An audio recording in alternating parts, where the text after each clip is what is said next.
దేవుని నామానికి మహిమ కలుగును గాక. సమయంలో 2వ గ్రంథం 10వ అధ్యాయంలో మనకి నాహాషు అనే వ్యక్తి అమోనీయుడు కనపడతాడు.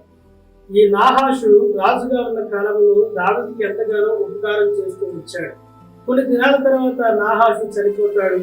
చనిపోయిన తర్వాత నాహాషు చనిపోవడం తెలుసుకున్న దావీదు తనకెంతగానో ఉపకారం చేశాడనే ఉద్దేశంతో తన కుమారుడైన హానూను అనే వ్యక్తిని ఓదార్చడానికి మరి అక్కడ ఉన్న దావీదు దగ్గర పరిచయం చేస్తున్న కొంతమందిని వారిని పంపించినప్పుడు హానూను అనే వ్యక్తి మంచివాడే, తన తండ్రి లాంటి మంచి గుణాలు కలిగి ఉండవచ్చు, కానీ హానూను దగ్గర ఉన్న వ్యక్తులు గనులైన వారు హానూను దారి తప్పించారు.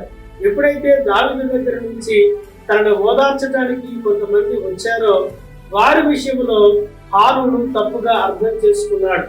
వారిని తప్పుగా అర్థం చేసుకోవడానికి కారణం తన చుట్టూ ఉన్న ప్రజలై ఉన్నారు, తన చుట్టూ ఉన్న గనులై ఉన్నారు.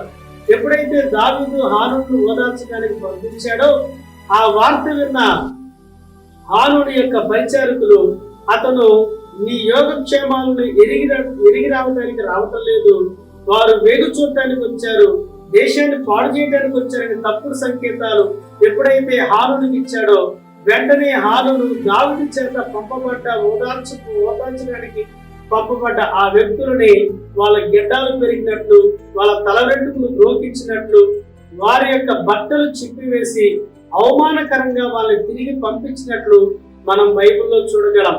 కాబట్టి నాయకుడు మంచివాడై ఉండొచ్చేమో, కానీ నాయకుడు చుట్టూ ఉన్న వ్యక్తులు, వస్తున్న వ్యక్తులు ఏ ఉద్దేశాలతో వస్తున్నారో, దేని కొరకు వస్తున్నారో అది గ్రహించకపోతే తప్పనిసరిగా నాయకుడు అనే వ్యక్తి పాడైపోతాడనడానికి ఈ హానూను యొక్క జీవితం ఒక ఉదాహరణ.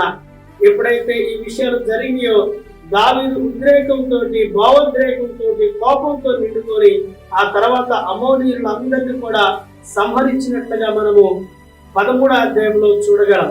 కాబట్టి ఉదయకాల సమయంలో మనము మన దగ్గరకు వచ్చే వ్యక్తులు ఎలాంటి ఉద్దేశాలతో వస్తున్నారో గ్రహిద్దాం, మన పైన ఉన్న నాయకులు ఎలాంటి ఉద్దేశాలతో ఉన్నారో గ్రహిద్దాం. అంత మాత్రమే కాదు, మన చుట్టూ చెడ్డ సమాచారాన్ని పోగు చేసి పంచిపెట్టే వాళ్ళు ఎంతో మంది ఉంటారు. వారిని పట్టించుకోకుండా మనకు ముందు కొనసాగలిగినట్లయితే హానూనుకు పట్టిన గతి నేడు మనకి పట్టకుండా ఉంటారు. కాబట్టి ఉపకారం చేసే వాళ్ళు గుర్తిద్దాం, మేలు చేసే వాళ్ళని గుర్తిద్దాం, క్షేమం ఇచ్చే వారిని గుర్తిద్దాం, ఓదార్చే వారిని గుర్తిద్దాం. వీటిని గుర్తించకే హానూను తన రాజ్యాన్ని కోల్పోయాడు. వాటిని మనం గుర్తిద్దాం.